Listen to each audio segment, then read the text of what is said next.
Hi అండి, welcome to సాయిస్ kitchen. బాగున్నారండి మీరు? మేమైతే బాగున్నామండి. ఇప్పుడైతే నేను క్యారెట్ బియ్యం పిండితో ఒక స్నాక్ రెసిపీ అయితే చూపిస్తానండి మీకోసం. చిన్నపిల్లలు ఇష్టంగా తింటారండి ఈ విధంగా చేసుకొని పెడితే. ఇప్పుడైతే ముందుగా ఒక ఒక కప్పు అయితే క్యారెట్ తురుము తీసుకున్నానండి. ఈ విధంగా తురిమేసుకొని తీసుకోవాలి. ఇది పక్కన పెట్టేసుకొని ఇప్పుడు ఒక బౌల్ తీసుకుందామండి. బౌల్ తీసేసుకొని ఈ ఒక కప్పు క్యారెట్ తురుముని వేసుకుందామండి. మంచిగా క్లీన్ చేసుకొని తురిమేసుకోవాలండి. ఇందులో ఒక onion, medium size onion cut చేసి వేసుకుంటాను. సన్నగా తురుముకోండి ఆనియన్ కూడా. ఇందులోని కొద్దిగా అల్లం వెల్లుల్లి పేస్ట్ అండి, 1 టేబుల్ స్పూన్ వరకు అల్లం వెల్లుల్లి పేస్ట్ వేసుకుంది. ఇందులో ఒక 2 పచ్చిమిర్చి అండి, మీడియం సైజు పచ్చిమిర్చి అయితే ఈ విధంగా సన్నగా కట్ చేసి వేసుకుంటాను. ఇందులోని కొద్దిగా కరివేపాకు తురుమండి,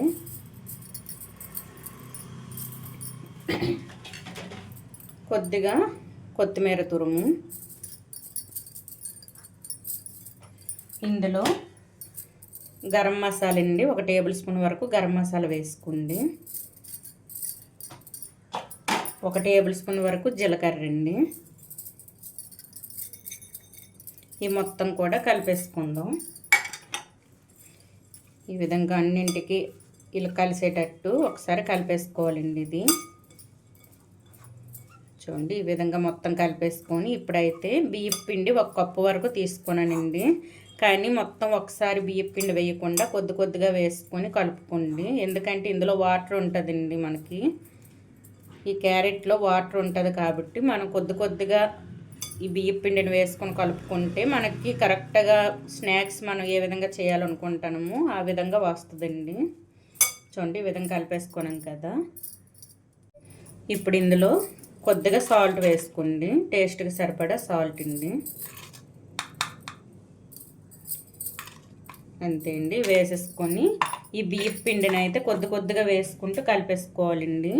ఇందులో వాటర్ ఉంటుందండి, క్యారెట్లో వాటర్ ఉంటుంది కాబట్టి కొద్దిగా మనం వాటర్ వేయవలసిన అవసరం కూడా లేదండి. ఇంకా మీకు గట్టిగా అనిపిస్తే కొద్దిగా చిలకరించుకుంటే సరిపోద్ది. చూడండి, 1 కప్పు వరకు బియ్యం పిండిని అయితే తీసేసుకున్నానండి. ఇదైతే కొద్దిగా వేసుకొని కలిపేసుకోవాలి. చూడండి, ఈ విధంగా వడుసుకుంటూ చేసుకుంటే మనం ఈ క్యారెట్లో ఉన్న వాటర్ అయితే బయటకు వస్తుందండి. మనకైతే వాటర్ వేయవలసిన అవసరం కూడా ఉండదు. ఈ విధంగా కలిపేసుకోండి. చూడండి, ఈ విధంగా మనం చపాతీ పిండిలా కలిపేసుకోవాలండి. ఈ విధంగా వడుసుకుంటూ. చూసారా, వాటర్ కూడా మనం వేయలేదు, కరెక్ట్గా సరిపోతుంది మనకి. ఈ విధంగా వడుసుకుంటూ చేసుకుంటే మనకి చపాతీ పిండిలా రెడీ అవుద్దండి ఇది. చూడండి, ఇంకా మీకు గట్టిగా ఉంది, ఇంకా రావట్లేదు అనుకుంటే కొద్దిగా వాటర్ చిలకరించుకుంటే సరిపోద్దండి. చూడండి, చూసారా, ఈ విధంగా అయితే మెత్తగా కలిపేసుకోవాలి. ఇప్పుడైతే నాకు ఈ పిండి సరిపోయిందండి. 1 కప్పుకి 3/4 కప్పు పిండి అయింది. చూసారా, ఇంత పిండి అయితే మిగిలింది. 3/4 కప్పు పిండి అయితే సరిపోద్దండి, పూర్తిగా 1 కప్పు కూడా పట్టదు. చూసారా, మీరు 3/4 కప్పు పిండే తీసేసుకోండి, ఇంకా చాలకపోతే వేసుకోవచ్చండి. చూడండి, ఈ విధంగా అయితే కలిపేసుకోవాలి. చపాతీ ముద్దలా కలిపేసుకొని చూపిస్తానండి. చూడండి, ఈ విధంగా అయితే చపాతీ పిండిలా కలిపేసుకోవాలండి మొత్తం కూడా. నాకైతే 3/4 కప్పు పిండి వరకు అయిందండి. నేనైతే 1 కప్పు పిండి తీసేసుకున్నాను కదండి బియ్యం పిండి, నాకైతే 3/4 కప్పు పిండి అయింది. ఇప్పుడైతే ఇది మీరు ఏ షేప్లో కావాలంటే ఆ షేప్లో చేసేసుకోవాలండి. వీటిల్ని స్క్వేర్ లాగా కావాలంటే స్క్వేర్ లాగా, లేకపోతే రౌండ్ లాగా కావాలంటే రౌండ్ లాగా ఈ విధంగా చుట్టేసుకొని. చూడండి, ఈ విధంగా అయితే నేనైతే రౌండ్ చేసేసుకుంటానండి. చూడండి, ఈ విధంగా అయితే చేసేసుకోవాలి. అన్నీ కూడా ఇదే విధంగా చేసుకోవాలండి. చూడండి, ఈ షేప్లో చేసుకోవాలి. ఈ విధంగా చేసేసుకొని ఆయిల్లో అయితే ఫ్రై చేసుకోవాలండి. ఎంతో ఈజీగా చేసుకోవచ్చండి ఇవైతే. చూడండి, ఈజీగా చేసుకోవచ్చు. అప్పటికప్పుడు అయితే రెడీ చేసుకోవచ్చండి. ఎవరైనా గెస్ట్లు ఇంటికి వచ్చేటప్పుడు కూడా ఈ విధంగా చేసి పెట్టుకోవచ్చండి. ఇది సింపుల్ రెసిపీ కాబట్టి తొందరగా చేసి పెట్టుకోవచ్చండి. చూడండి, ఈ విధంగా అన్నీ కూడా ఈ విధంగా చేసి చూపిస్తానండి. చూడండి, అన్నీ కూడా ఈ షేప్లో చేసుకోవాలండి. మీకు ఏ షేప్లో మీకు నచ్చితే ఆ విధంగా చేసుకోండి. నేనైతే రౌండ్లో చేసుకున్నానండి. రౌండ్గా ఈ విధంగా వడల్లా చేసేసుకున్నాను. ఇప్పుడు ఇవైతే పక్కన పెట్టేసుకుని ఆయిల్ కూడా వేడి చేసేసుకున్నానండి. నేను ఆయిల్ కూడా కరెక్ట్గా వేడైందో లేదో ఒక చిన్న ముద్దను వేసి చెక్ చేసుకుందామండి. ఇది పైకి తేలితే ఆయిల్ మనకి ఇది వేయించుకోవడానికి కరెక్ట్గా ఉన్నట్టండి. ఆయిల్ అయితే మనకి చూడండి, ఇదైతే మనం వేసిన ముద్ద మీదకు రావాలి. అలాగైతే మనకు కరెక్ట్గా ఉన్నట్టు ఆయిల్ అయితే. చూడండి, మనకైతే ఆయిల్ వేడి అయిపోయిందండి. ఈ విధంగా ఉండాలి ఆయిల్ అయితే. ఈ పక్కన పెట్టేసుకొని ఫ్లేమ్ పూర్తిగా సిమ్లో పెట్టేసుకొని ఇవైతే వేసుకుందామండి. పూర్తిగా ఫ్లేమ్ సిమ్లోనే ఉంచేసుకొని ఒక్కొక్కటిగా వేసుకుందాం. కొద్దిగా దూరంగా వేసుకోండి.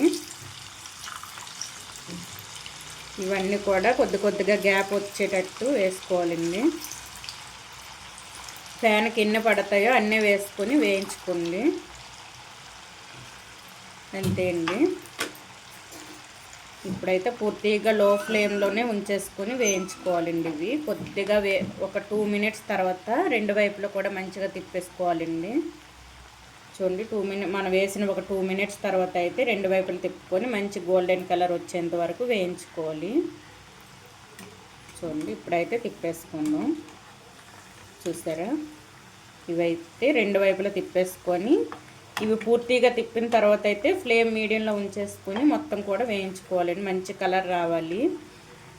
హైలో మాత్రం పెట్టుకోకండి. హైలో పెట్టుకున్నారంటే లోపల ఉన్నది మనకి ఈ పిండి కదండి, ఇది ఉడకదు. అందుకోసమని ఇది పూర్తిగా కూడా మీడియంలో ఉంచేసుకొని వేయించుకోండి. చూడండి, ఈ మొత్తం కూడా తిప్పేసుకోనండి. ఇప్పుడైతే ఫ్లేమ్ మీడియంలో పెట్టేసుకొని మంచి కలర్ వచ్చేంత వరకు వేయించుకోవాలండి. మంచి గోల్డెన్ కలర్ రావాలి, వచ్చేంత వరకు మంచిగా వేయించుకోవాలండి.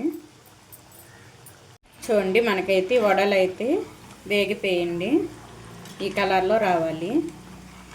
ఇవైతే ఒక ప్లేట్లో తీసేసుకున్నామండి. చూడండి, ఈ విధంగా ఉండేటప్పుడు అయితే తీసేసుకోవాలండి. ఇంకొంచెం ఉన్నాయండి, అవి కూడా ఇదే విధంగా వేయించుకోవాలి. చూసారా, ఈ విధంగా రావాలండి మనకి. ఆయిల్ మొత్తం ఇందులో తీసేసుకొని ఇవైతే ఒక ప్లేట్లో పెట్టేసుకుందాం. ఇంకొంచెం ఉన్నాయండి, ఇవి కూడా వేసి చూపిస్తాను. చూడండి, ఇవి కూడా ఇదే విధంగా వేయించుకోవాలి. చూడండి, ఇవి కూడా మనకు వేగిపోయింది. ఇవి కూడా ప్లేట్లో తీసేసుకుందాం. చూసారా, ఈ విధంగా వేగాలండి. ఇవి ప్లేట్లో తీసి చూపిస్తాను. చూడండి, మనకైతే బియ్యం పిండి క్యారెట్తో చేసిన వడలు అయితే మనకి రెడీ అయిపోయింది. ఈ విధంగా అయితే చేసుకోండి. టేస్ట్ అయితే సూపర్గా ఉన్నాయండి. టీ టైంలో అయినా, వర్షం పడేటప్పుడైనా, చిన్నపిల్లలు స్నాక్స్ అడిగేటప్పుడైనా ఈ విధంగా చేసి పెట్టండి. సూపర్ టేస్టీగా ఉన్నాయండి. ఈ విధంగా సింపుల్గా చేసుకోవచ్చండి. ఎక్కువ మనకి ఒక బియ్యం పిండి క్యారెట్ ఉంటే సరిపోద్దండి. చక్కగా మనం చేసుకోవచ్చు ఈ విధంగా వడలు. చూడండి, మంచిగా వేగేయండి మనకి. చూసారా, లోపల కూడా మంచిగా ఉడికింది. ఈ విధంగా అయితే చేసుకోవాలండి. ఇది హెల్దీ ఫుడ్ కూడానండి. ఎందుకంటే మనం క్యారెట్ వేసుకున్నాం, డీప్ ఫ్రై చేసాం కానీ క్యారెట్ వేసుకున్నాం కదండి. ఇది హెల్దీ. ఇది ఈ విధంగా అయితే పిల్లలకు అప్పుడప్పుడు చేసి పెట్టండి. చాలా టేస్టీగా ఉన్నాయండి. ఈ విధంగా అయితే చేసుకోండి. ఈ బియ్యం పిండి క్యారెట్తో చేసిన ఈ రెసిపీ కనుక మీకు నచ్చినట్లయితే అండి లైక్ చేయండి, షేర్ చేయండి, నా ఛానల్ను సబ్స్క్రైబ్ చేసుకోండి. ఓకే, బాయ్ అండి.